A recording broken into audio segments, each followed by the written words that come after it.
వివిధ ప్రాంతాల నుండి ఇక్కడికి వచ్చిన భక్తులు ఇక్కడ ఉండడానికి కూడా ఈ మఠాధిపతులు, ఇక్కడి పండితులు కూడా ఆ భక్తుల కోసం వసతిని ఏర్పాటు చేస్తూ ఉంటారు.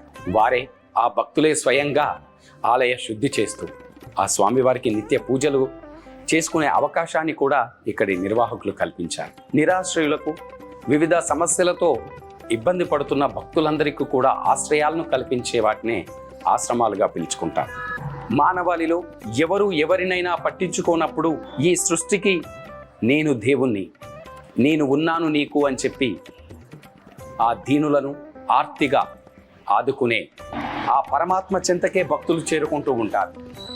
ఎందరో మహాత్ములు, మహర్షులు తమ తపోశక్తితో జ్ఞాన సంపదను పెంచుకొని ఆ భగవత్ ఆశీర్వాదాలను పొంది ఇలాంటి మఠాలను, ఆశ్రమాలను నెలకొల్పారు.